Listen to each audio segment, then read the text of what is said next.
ಗುರುಜಿ ನೀವು ಹೇಳ್ತಿದ್ರಿ ಶ್ರವಣ ಮಾಂದ್ಯರ ದಿನ ಇವತ್ತು ಅಂತ, ಹಾಗಾಗಿ ಬಹುಶಃ ನೀವು ಅವ್ರ ಬಗ್ಗೆ ಮಾತಾಡ್ತಿದ್ದೀರಾ ಅಂತ ನನ್ನ ಅನಿಸಿಕೆ.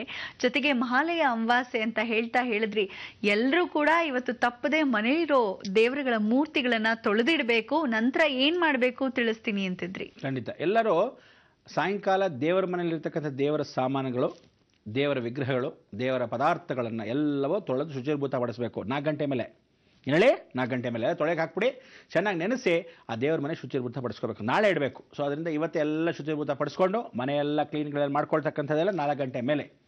ಬೆಳಗ್ಗೆ ಎಲ್ಲ ಪಿತೃ ಕಾರ್ಯಗಳು ಮುಗಿಸ್ಕೊಂಡಿರ್ತೀರ, ಮತ್ತೆ ಶುಚಿರ್ಭೂತ ಮಾಡಬೇಕಾದ್ರೆ ಸಾಯಂಕಾಲ ಒಂದು ಪುಣ್ಯಾಹ ಅಂತ ಮಾಡ್ಕೋಬೇಕು. ಆ ಪುಣ್ಯಾಹ ಅಂತ ಮಾಡ್ಕೊಂಡಾಗ ನೀವೇನು ಮಾಡಬೇಕು, ಗೋಮೂತ್ರ ಒಂದು ಸ್ವಲ್ಪ ತಂದಿದ್ರೆ ಸಾಕು. ಅದಾದಮೇಲೆ ಎಲ್ಲ ಹಿಂಗೆ ಪ್ರೋಕ್ಷಣೆ ಮಾಡ್ಕೊಂಡು 4 ಗಂಟೆ ಮೇಲೆ 6 ಗಂಟೆ ಸೂರ್ಯ ಅಸ್ತವಾದ ಮೇಲೆ ಆ ದೇವರುಗಳನ್ನ ಎಲ್ಲರೂ ದೇವ್ರ ಮನೆಗೆ ತಂದಿಡಬಹುದು. ತದನಂತರ ಪಟ್ಟದ ಗೊಂಬೆ ಕೂಡಿಸ್ತಕ್ಕಂಥವ್ರು, ನವರಾತ್ರಿಯಲ್ಲಿ ಬೊಂಬೆಗಳು ಕೂಡಿಸೋ ಪದ್ಧತಿ ಇದ್ದರೆ ಎಲ್ಲರೂ 9 ನವರಾತ್ರಿಗೆ 9 ಮೆಟ್ಲಾಗಿರ್ತಕ್ಕಂಥ ಜೀವನ. ಅದಕ್ಕೆ ನೋಡಿ, ನವರಾತ್ರಿಗಳು 9 ರಾತ್ರಿಗಳಾಯ್ತಂತೆ ಮಹಿಷಾಸುರನ ಸಾಯಿಸಕ್ಕೆ ದುರ್ಗಾಗೆ. ಸೊ ಬ್ರಹ್ಮ ವಿಷ್ಣು ಮಹೇಶ್ವರ ಅಡಿಗೆ ಇದ್ದ ಹಾಗೆ, ಆ ಅಡಿಗೆನ ಮಾಡ್ತಾ ಇರ್ತಕ್ಕಂಥ ಬ್ರಹ್ಮ ವಿಷ್ಣು ಮಹೇಶ್ವರರು ಏನು ಮಾಡು, ತಮ್ಮ ಶಕ್ತಿಗಳನ್ನು, ಎಲ್ಲ ರೀತಿಯಾದ ಶಕ್ತಿಗಳನ್ನು ದೇವಿಗೆ ತುಂಬಿದ್ರು. ಅಲ್ಲಿ ಆ ಶಕ್ತಿಗಳ ಮುಖಾಂತರವಾಗಿ ದೇವಿ ಜಗನ್ಮಾತೆ ಆವರಣೆ ಆಗ್ತಾ ಬಂದ್ಲು. ಹೀಗೆ ಮಹಾಲಯ ಪಕ್ಷದಲ್ಲಿರ್ತಕ್ಕಂಥ ವಿಚಾರ ಏನು ಅಂದರೆ, ದಯವಿಟ್ಟು ಎಲ್ಲರೂ ಪಿತೃಗಳ ನಮಸ್ಕಾರ ಮಾಡಿದ ಮೇಲೆ ದೊಡ್ಡವರಿಗೆ ಎಲ್ಲರಿಗೂ ನಮಸ್ಕಾರ ಮಾಡ್ಕೊಂಬಿಡಿ. ಮನೆಯಲ್ಲಿ ಒಂದು ವಿಷ್ಣು ಸಹಸ್ರನಾಮ ಕ್ಯಾಸೆಟನ್ನು ಆ ಸಮಯಕ್ಕೆ ಹಾಕ್ಕೊಳ್ಳಿ. ಅಂದರೆ ನೀವು ಊಟ ಮಾಡೋ ಸಮಯಕ್ಕೆ ಮೊದಲೇ ಎಲ್ಲ ಕಾರ್ಯಗಳು ಮಾಡಿರ್ತೀರ, ತರ್ಪಣಗಳು ಬಿಟ್ಟಿರ್ತೀರ, ಅರ್ಚಕರಿಗೆ ನಮಸ್ಕಾರ ಮಾಡಿರ್ತೀರ, ಸಂಭಾವನೆ ಕೊಟ್ಟಿರ್ತೀರ, ಸ್ವಯಂ ಪಾಕ ಅಂತ ಕೊಟ್ಟಿರ್ತೀರ. ಎಲ್ಲ ಬ್ರಾಹ್ಮಣ ವರ್ಗಗಳು ಹೊರಟೋದ್ರು, ನೀವುಗಳು ಊಟ ಮಾಡ್ತೀರಾ, ಪಾತ್ರೆಗಳೆಲ್ಲ ತೊಳೆದು ಹಾಕಕ್ಕೆ ಎಲ್ಲ ಬಿಸಾಕಿ ಸ್ವಲ್ಪ ರೆಸ್ಟ್ ತೊಗೊತೀರ, 4 ಗಂಟೆ ವ್ಯವಸ್ಥೆ ಮಾಡ್ತೀರಾ. ಆದರೆ ವಿಷ್ಣು ಸಹಸ್ರನಾಮವನ್ನು 4 ಗಂಟೆಯಿಂದ ಪ್ರಾರಂಭಿಸ್ಕೊಳ್ಳಿ. ಸಾಯಂಕಾಲ ವಿಷ್ಣು ಸಹಸ್ರನಾಮವನ್ನು ಹಾಕಿದಾಗ 6 ಗಂಟೆ ಸಮಯದವರೆಗೆ ನೀವೇನು ದೇವರುಗಳನ್ನ ತೊಳಿತೀರ ಮನೆಯಲ್ಲಿ ಆ ವಾತಾವರಣ ಬರಬೇಕು. ಮಹಾವಿಷ್ಣು ಒಬ್ಬನೇ ಅಂತೆ ಇವ್ರನ್ನೆಲ್ಲ ನುಂಗೋಕ್ಕೆ ಅವಕಾಶ. ಅದಕ್ಕೆ ವಿಶ್ವರೂಪ ತೋರಿಸಿದಾಗ ಕೃಷ್ಣ ಪರಮಾತ್ಮ ಹೇಳ್ತಾನಂತೆ, ಯತ್ರ ಯೋಗೀಶ್ವರ ಕೃಷ್ಣೇತ್ರೋತ್ಪಾರ್ಥೋ ಧನುರ್ಧರ ತತ್ರ ಶ್ರೀ ವಿಜಯೋರ್ಭೂತಿಧ್ರುವ ನೀತಿರ್ಮಥಿರ್ಮಮ ಅಂತ ಪಾರ್ಥನಿಗೂ ಕೂಡ ವಿಶೇಷವಾಗಿ ನೀತಿಯನ್ನು ಪಾಠವನ್ನು ಹೇಳಿದಾಗ ಎತ್ತರವಾಗಿ ಬೆಳೆದಿರತಕ್ಕಂಥ ಕೃಷ್ಣ ಪರಮಾತ್ಮ 6 ಅಡಿ ಇದ್ದವನು ಅಷ್ಟು ವಿಶ್ವರೂಪನ ತೋರಿಸ್ತಾನೆ. ಒಂದು ಬಾಯಲ್ಲೆಲ್ಲ ಸೃಷ್ಟಿ ನಿಯಮ ಆಗ್ತಾ ಇದೆ, ಆ ಸೃಷ್ಟಿಯ ನಿಯಮ ನಡೀತಾ ಇರಬೇಕಾದ್ರೆ ಉಲ್ಲಂಘನೆ ಆಗದೇ ಇದ್ದ ಹಾಗೆ ಪರಿವರ್ತನೆ. ಅದಕ್ಕೆ ಅಮಾವಾಸ್ಯೆಯನ್ನು ಏನು ಹೇಳ್ತೀವಿ, ಯಾವತ್ತೂ ವಿಜಯದಶಮಿನ ದೇವತೆಗಳ ಪರಿಪೂರ್ಣವಾಗಿರ್ತಕ್ಕಂಥ ವಿಚಾರ ನೋಡಿ. ಸಾಯೋ ಹುಟ್ಟೋದು ವಿಚಾರ, ಮಹಾಲಯ ಪಕ್ಷ ಅನ್ನೋದು ಸಾವಲ್ಲ, ಹುಟ್ಟಿನ ಅನುಗ್ರಹ. ಸಾವು ಮಹಾಲಯ ಅಮಾವಾಸ್ಯೆ, ಹುಟ್ಟು ಸಾವು ಎರಡು ಮುಗಿದೋದ್ಮೇಲೆ ಭಗವಂತನ ಪಾದನೆ ಗಟ್ಟಿ. ಹಾಗೆ ಭಗವಂತ ಆ ದರ್ಶನವನ್ನು, ನಮ್ಮಲ್ಲಿರ್ತಕ್ಕಂಥ ಪ್ರೇತಾತ್ಮಗಳನ್ನ, ನಮ್ಮಲ್ಲಿರ್ತಕ್ಕಂಥ ಮನೋಭಾವನೆನ, ನಮ್ಮಲ್ಲಿರ್ತಕ್ಕಂಥದ್ದು ಏನೋ ಒಂದು ಗೊಂದಲಗಳನ್ನೆಲ್ಲವೂ ಸ್ವೀಕರಿಸೋದು ಸಾಕ್ಷಾತ್ ಮಹಾವಿಷ್ಣು. ಆ ವಿಷ್ಣು ಸಹಸ್ರನಾಮ ನೀವು ಹಾಕಿದ್ರೆ ಮನೆಯಲ್ಲಿ ಖಂಡಿತವಾಗ್ಲೂ ಕೇಂದ್ರ ಬಿಂದುವಾಗಿರ್ತಕ್ಕಂಥ ಶಕ್ತಿ ನಿಮ್ಮಲ್ಲಿ ಶುಭವಾಗತ್ತೆ. ಪ್ರತಿಯೊಬ್ಬ ಮನುಷ್ಯನಲ್ಲೂ ಇಷ್ಟಾದರೂ ಮಾಡ್ಕೊಳಕ್ಕಾಗಲ್ವ? ಆಮೇಲೆ ಎಲ್ಲರೂ ಯಾವ ಕಾರಣಕ್ಕೂ ಹೇಳ್ತಿದ್ದೀನಿ, ರಜೆಗಳನ್ನು ಹಾಕಿರ್ತಕ್ಕಂಥವ್ರು ಮಹಾಲಯ ಅಮಾವಾಸ್ಯೆ ದಿವಸ ಎಲ್ಲರೂ ಗೌರ್ಮೆಂಟ್ ಹಾಲಿಡೇ ಕೆಲವರು ಕೊಟ್ಟಿರ್ತಾರೆ, ಕೆಲವರು ಪ್ರೈವೇಟ್ ಅವ್ರಿಗೆ ಕೊಟ್ಟಿರಲ್ಲ, ಕೆಲವ್ರಿಗೆಲ್ಲ ವಿಶೇಷವಾಗಿರ್ತಕ್ಕಂಥ ಕಂಪ್ನಿಗಳು ಕೆಲಸ ಮಾಡ್ತೀರಾ, ನಿಮ್ಮ ತಾತನ ಮನೆ ಗಂಟೆ ಏನು ಹೋಗಲ್ಲ, ಆವತ್ತಿನ ದಿವಸ ರಜೆ ಹಾಕಿ. ನೈಟ್ ಡ್ಯೂಟಿ, ಡೇ ಡ್ಯೂಟಿ ಅಂತೀರ. ರಾತ್ರಿ ಮಾತ್ರ ಹೇಳಿದ್ದೀನಿ, ನಾಳೆ ಅಮಾವಾಸ್ಯೆಗೆ ಇವತ್ತೇ ಹೇಳ್ತಿದ್ದೀನಿ, ಎಲ್ಲರೂ ನಾಳೆ ಕಂಪ್ನಿ ಮುಚ್ಚೋದ್ರೂ ಪರವಾಗಿಲ್ಲ, ಎಲ್ಲರೂ ರಜೆ ಹಾಕ್ಬಿಡಿ. ಮಾಲೆ ಅಮಾವಾಸ್ಯೆ ದಿವಸ ರಾತ್ರಿ ಏನಾದರೂ ನೀವು ಹೋಗಿ ರಾತ್ರಿ ಕೆಲಸಕ್ಕೆ ಏನಾದರೂ ಕೂತ್ಕೊಂಡ್ರೆ ನೈಟ್ ಡ್ಯೂಟಿ ಅವರು ಚೇರ್ ಪಕ್ಕದಲ್ಲಿ ಅಂತ ಜರುಗತ್ತೆ ಅಂತ ಬರೀ ಒಂದು ಸೌಂಡ್ ಕೇಳುತ್ತೆ. ಮಾಡಿ ಮೇಲಿಂದ ಬಿಳ್ಳ ಬಿಳ್ಳ ಅಂತ ಮನಸ್ಸು ಶುರುವಾಗುತ್ತೆ. ಯಾಕೆಂದರೆ ಈ ವರ್ಷದಿಂದ ರಾಹು ಕೇಂದ್ರ ಬಿಂದುವಾಗಿ ಶುಕ್ರನ ಜೊತೆಗೆ ವ್ಯವಸ್ಥೆ ಮಾಡ್ಕೊಂಡ್ಬಿಡ್ತಾನೆ. ಗುರು ಸಾಕ್ಷಾತ್ ಶುಕ್ರ ಮನೆಗೆ ಬಂದ್ಬಿಡ್ತಾನೆ. ಬಂದಾಗ ಏನಾಗತ್ತೆ ಗೊತ್ತಾ, ಭೂತ ಪ್ರೇತ ಪಿಶಾಚಿಗಳು ಕೂಡ ಎಲ್ಲೆಲ್ಲಿತ್ತೋ, ನೀವು ಈ ವರ್ಷ ನಾನು ಯಾತಕ್ಕೆ ಇಷ್ಟು ಬಲವಂತವಾಗಿ ಪ್ರೇತ ಸಂಸ್ಕಾರ ಮಾಡಿಸ್ತಾ ಇದ್ದೀನಿ ಅಂದರೆ, ನಿಮಗೆ ಗೊತ್ತಿಲ್ಲದೇ ಎಷ್ಟೋ ಜನ ಎಲ್ಲೆಲ್ಲಿ ಸತ್ತಿರ್ತಾರೋ, ಟ್ರೈನ್ ಕೆಳಗೆ ಸತ್ತಿರ್ತಾನೆ, ನೇಣು ಹಾಕೊಂಡು ಸತ್ತಿರ್ತಾನೆ, ಆ್ಯಕ್ಸಿಡೆಂಟ್ ಸತ್ತಿರ್ತಾರಲ್ಲ, ಇವರೆಲ್ಲ ಕಾಲಾಡಿಸ್ಕೊಂಡು ಮರದ ಮೇಲೆ ಕೂತಿರ್ತಾರಲ್ಲ, ಅದೆಲ್ಲ ಬರುತ್ತೆ. ಸೊ ಅಂಥದ್ದೆಲ್ಲ ನೀವು ಕೂತಿದ್ದಾಗ ಕಂಪ್ಯೂಟರ್ ಟಕಾರ ತಾನಾಗತ್ತೆ. ರಾತ್ರಿ ಡ್ಯೂಟಿಯಲ್ಲಿ ಚೆನ್ನಾಗಿರುತ್ತೆ, ಬಾತ್ರೂಮ್ಗೆ ಹೋದ ತಕ್ಷಣ ನೀರು ಆಫ್ ಆಗಲ್ಲ, ಹಾಗೆ ಆನ್ ಆಗೇ ಇರುತ್ತೆ. ಇದೆಲ್ಲ ನಿಜವಾಗ್ಲೂ ಏನೋ ದೆವ್ವದ ಕಾಟ ಅನ್ಕೋಬೇಡಿ.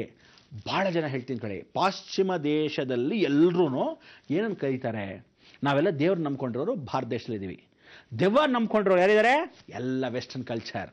ಆದರೆ ಈ ಸಲ ಶನಿ ತನ್ನ ದೃಷ್ಟಿಯನ್ನು ರಾಹು ಮೇಲೆ ಬಿಟ್ಟಾಗ ಗೊತ್ತಿಲ್ಲದೆ ಇರತಕ್ಕಂಥ ಪ್ರೇತಗಳು, ವೀಕ್ ಮೈಂಡ್ ಇರತಕ್ಕಂಥ ಜನಗಳನ್ನ ಆವರಿಸ್ಕೊಳ್ಳುತ್ತೆ. ಅದಕ್ಕೆ ದಯವಿಟ್ಟು ಹೇಳ್ತಾ ಇದ್ದೀನಿ, ಇವತ್ತೇ ಎಲ್ಲರಿಗೂ ಸೂಚನೆ ಕೊಟ್ಟುಬಿಟ್ಟಿದ್ದೀನಿ, ನಿಮ್ಮ ಮಕ್ಕಳ ಅಕಸ್ಮಾತು, ನಿಮ್ಮ ಅಕಸ್ಮಾತ್ ಯಜಮಾನರು ಅಥವಾ ನಿಮ್ಮ ಹೆಂಡತಿರೋ ಯಾರಾದರೂ ಕೆಲಸಕ್ಕೆ ನೈಟ್ ಡ್ಯೂಟಿಗೆ ಹೋಗ್ತಾ ಇದ್ರೆ, ನಾಳೆ ಮಹಾಲಯ ಅಮಾವಾಸ್ಯೆಗೆ ಯಾರು ನೈಟ್ ಡ್ಯೂಟಿಗೆ ಹೋಗಬೇಡಿ.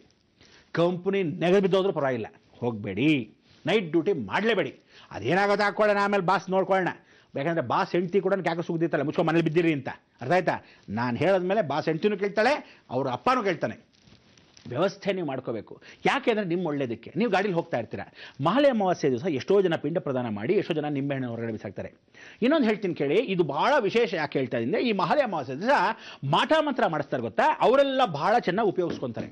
ಹೆಣದ ಮುಳಗಳು ತಂದುಕೊಂಡು ಇವತ್ತೆಲ್ಲ ಮಾಡ್ಕೊತಾರೆ.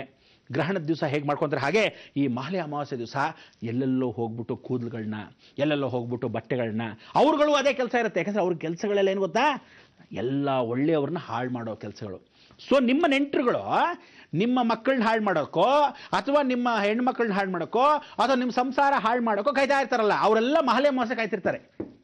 ಅದಕ್ಕೆ ಹೇಳ್ತಾ ಇದ್ದೀನಿ, ಏನೇನು ಮಾಡಿಸಿ ಮಡಿಕೆಯಿಂದ ಬಿಸಾಕಿರೋದು ನಿಮ್ಗೆ ಗೊತ್ತಿಲ್ಲ, ದಾಟ್ತೀರಾ. ಕಾರ್ನರ್ ಟರ್ನ್ ಮಾಡಕ್ಕೆ ಹೋಗಿರ್ತೀರಾ, ಫ್ರೆಂಡ್ ಹತ್ರ ಯಾವುದೋ ಪೇಪರ್ ಇಸ್ಕೊಳಕ್ಕೆ ಹೋಗಿರ್ತೀರಾ, ಗೊತ್ತಿಲ್ಲ. ತಾಯಿ ಮನೆಗೆ ವಾಪಸ್ ಹೋಗಿರ್ತೀರಾ, ಗಂಡನ ಮನೆಗೆ ಕರ್ಕೊಂಡು ಹೋಗ್ತಾ ಇರ್ತೀರಾ. ಯಾತಕ್ರಿ ಬೇಕು? 3 ರೋಡ್ ಸೇರಿರುತ್ತೆ, ಭಾಳ ಚೆನ್ನಾಗಿ ಆರತಿ ಮಾಡಿ ಯಾರೋ ದೃಷ್ಟಿ ತೆಗೆದು ಯಾರಿಗೋ ದೊಡ್ಡ ರೋಗ ಬಂದಿರುತ್ತೆ, ಅದನ್ನು ಬಿಸಾಕಿರ್ತೀರಾ. ಸತ್ತೋದವನು ಆಕ್ಸಿಡೆಂಟಲ್ಲಿ ಸತ್ತೋಗಿರ್ತಾನೆ, ಆ ಪ್ರೇತ ಅಲ್ಲೇ ಕುಕ್ಕಿಸ್ಕೊಂಡಿರುತ್ತೆ ಕಾರ್ನರ್ ರೋಡಲ್ಲಿ, ಕಲ್ಲು ಮೇಲೆ ಕುಕ್ಕಿಸ್ಕೊಂಡಿದ್ದಾಗ ಬರೋದು ಎಲ್ಲಿ ಬರುತ್ತೆ ಗೊತ್ತಿರಲ್ಲ. ಅದಕ್ಕೆ ಹೇಳೋದು, ಇಂಥದ್ದೆಲ್ಲ ಆಗತ್ತೆ. ವೀಕ್ ಮೈಂಡ್ ಇರತಕ್ಕಂಥ ಚಂದ್ರನಿಗೆ ಭಾಳ ಚೆನ್ನಾಗಿ ಎಫೆಕ್ಟ್ ಆಗತ್ತೆ. ಬರೆದಿಟ್ಕೊಳ್ಳಿ, ಸೀರಿಯಸ್ ಆಗಿ ಹೇಳ್ತಾ ಇದ್ದೀನಿ. ಪಾಶ್ಚಿಮದಂದರೆ ಶನಿ, ಎಲ್ಲವೂ ಭಾರತ ದೇಶಕ್ಕೆ ಬರ್ತಕ್ಕಂಥದ್ದು ರೋಗ ರುಜಿನಗಳಲ್ಲಿ ಬರುತ್ತೆ, ಅಥವಾ ಮೈಂಡ್ ಸ್ಟ್ರೆಸ್ಸಲ್ಲಿ ಬರುತ್ತೆ, ಅಥವಾ ಮನಸ್ಸು ಪರೋವರ್ತನೆ ಅಂತ ಹುಚ್ಚಿನ ಮುಂಡೆ ಮಕ್ಕಳ ಥರ ಎಷ್ಟೋ ಜನ ಹುಚ್ಚರಾಗೋ ಅವಕಾಶಗಳಿದೆ. ಅದಕ್ಕೆ ಹೇಳ್ತಾ ಇರೋದು, ಈ ಥರದ ಅವಕಾಶಗಳನ್ನ ಮಾಡ್ಕೊಳ್ಳದೆ ನೀವೆಲ್ಲ ದಯವಿಟ್ಟು ರಜಗಳನ್ನ ಹಾಕೊಂಬಿಡಿ. 3 ರೋಡ್ ದಾಟಬೇಡಿ. ಎಲ್ಲೆಲ್ಲಿ ಏನೇ ಹಾಕ್ತಿರೋ ಗೊತ್ತಿರಲ್ಲ. ಚಿಕ್ಕ ಮಕ್ಕಳು ಗೊತ್ತಿಲ್ಲದೆ, ಅಮ್ಮ ಅಲ್ಲಿ ಆಟ ಆಡ್ಕೊಂಡು ಬಂದ್ಬಿಡ್ತೀನಿ ಕ್ರಿಕೆಟು, ಎದ್ದು ಕಾಪಾಡ್ಕೊಂಡು ಮುಚ್ಕೊಂಡು ಮನೆ ಬಿದ್ದಿರೋ ಅಂತೇಳಿ ಪಕ್ಕದಲ್ಲಿ ಕ್ರಿಕೆಟ್ ಆಡಕ್ಕೆ ಹೋದರೆ ಆ ಬ್ಯಾಟು ಅವನ ತಲೆ ಮೇಲೆ ಇರುತ್ತೆ. ದಯವಿಟ್ಟು ಎಲ್ಲ ಮಾಡ್ಕೋಬೇಡಿ. ಎಷ್ಟೋ ಜನಕ್ಕೆ ಗೊತ್ತಿಲ್ಲದೆ ಇರೋ ಮುಗ್ಧ ಜನಗಳಿದ್ದೀರಾ, ಅಂಥವ್ರಿಗೆಲ್ಲ ಪರಿವರ್ತನೆ ಆಗಲ್ಲ. ಆದ್ದರಿಂದ ಈ ಬೇವಿನ ಮರದ ಕೆಳಗೆ ದೆವ್ವಗಳಿರೋದು, ಯಾವ ಕಾಲಕ್ಕೂ ಆ ಹಳ್ಳಿ ಮರದ ಕೆಳಗೆ ದೆವ್ವಗಳಿರೋದು, ಇದೆಲ್ಲ ಸುಳ್ಳು. ಆಮೇಲೆ ಎಷ್ಟೋ ಜನ ಹುಣಸೆಹಣ್ಣು ಮರದ ಕೆಳಗೆ ದೆವ್ವ ಇದೆಯಂತೆ.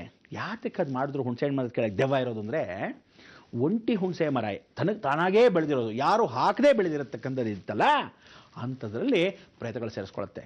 ಅಲ್ಲಿ ಕಾಯೇ ಬಿಡಲ್ಲ, ಜ್ಞಾಪಕ ಇಟ್ಕೊಳ್ಳಿ, ಅಲ್ಲಿ ಕಾಯೇ ಬಿಡಲ್ಲ. ಯಾವ ಮರದಲ್ಲಿ ಹುಣಸೆಹಣ್ಣು ಕಾಯಿ ಅಥವಾ ಹಣ್ಣು ಆಗುತ್ತೆ, ಅಲ್ಲಿ ಏನು ಅಂದರೆ ಆ ಕಾಲದಲ್ಲಿ ಹುಣಸೆಹಣ್ಣು ಭಾಳ ಬೆಲೆ, ಜಗತ್ತಲ್ಲಿ ಎಲ್ರಿಗೂ ಬೇಕಾಗಿರ್ತಕ್ಕಂಥ ಬೆಳೆ. ಆ ಬೆಳೆ ಹಾಳಾಗಬಾರ್ದು ಅಂಥೇಳಿ ಹುಣಸೆ ತೋಟದಲ್ಲಿ ಬೂತುಗಳಿದೆ ಎಲ್ಲ ಹೋಗ್ಬಾರ್ದು, ಆವತ್ತಿಂದ ಪದ್ಧತಿ ಮಾಡಿಕೊಂಡು ಅದನ್ನೆಲ್ಲ ಕಾಪಾಡ್ಕೊಂಡಿದ್ದಾರೆ, ಸೇಫ್ ಗಾರ್ಡ್ ಮಾಡಿದ್ದಾರೆ ಅಷ್ಟೇ. ಯಾವ ದೆವ್ವನೂ ಇರಲ್ಲ, ಯಾವ ಭೂತಾನಲ್ಲ ಬಂದು ಕುಕ್ಕಿಸ್ಕೊಂಡಿದ್ರು ಏನೂ ಬರಲ್ಲ. ಆದರೆ ಹುಣಸೆಹಣ್ಣು ಮರದಲ್ಲಿ ಯಾರ ವಾಸ? ಸಾಕ್ಷಾತ್ ಶನಿ. ಬನ್ನಿ ಮರದಲ್ಲಿ ಯಾರ ವಾಸ? ಶನಿ. ಈಚಲ್ ಮರದಲ್ಲಿ ಯಾರ ವಾಸ? ಶನಿ. ಅದಕ್ಕೆ ಆ ಶನಿ ಏನು ಮಾಡ್ತಾನೆ? Red, black and blue. ನೀವು ಆ ಡ್ರೆಸ್ಗಳನ್ನೇನಾದರೂ ಹಾಕ್ಕೊಂಡಿದ್ರೆ ಎಫೆಕ್ಟು ಗ್ಯಾರಂಟಿ. ಬರೆದಿಟ್ಕೊಳ್ಳಿ. ಮಾಲೆ ಪಕ್ಷದಲ್ಲಿ ದಯವಿಟ್ಟು ಹೇಳ್ತಾ ಇದ್ದೀನಿ, ಎಲ್ಲರೂ ವೈಟ್ ಡ್ರೆಸ್ಸಲ್ಲಿ ಇರಬೇಕು.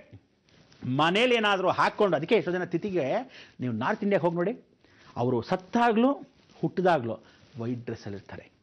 ಗೊತ್ತಿರಲ್ಲ ಅವ್ರಿಗೆ, ಗೊತ್ತಿಲ್ಲದೆ ಆ ಕಸ್ಟಮ್ಸ್ ಬಂದ್ಬಿಟ್ಟಿದೆ, ಫಾಲೋ ಮಾಡ್ತಾ ಇದ್ದಾರೆ.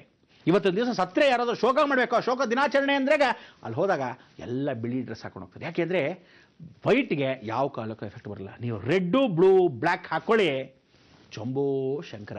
ಅದಕ್ಕೆ ವ್ಯವಸ್ಥೆ ಅವ್ಯವಸ್ಥೆ ಮಾಡ್ಕೋಬೇಡಿ. ಜೀವನದ ಸುಖವನ್ನು ಹೇಗೆ ಪರಿತಾಯ ಮಾಡ್ಕೋಬೇಕು, ಪರಿವರ್ತನೆ ಮಾಡ್ಕೋಬೇಕು ಹೇಳೋದಾದರೂ ಸ್ವಲ್ಪ ಕೇಳಿ, ಹಿತ್ತಾಳೆ ಕಿವಿ ಆಗಬೇಡಿ.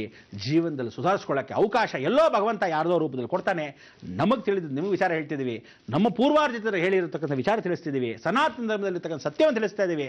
ದಯವಿಟ್ಟು ಎಲ್ಲರೂ ಎಚ್ಚರಿಸ್ಕೊಳ್ಳಿ. ಇದು ಸೀರಿಯಸ್ ಮ್ಯಾಟ್ರು, ಸೀರಿಯಸ್ ಮ್ಯಾಟ್ರು.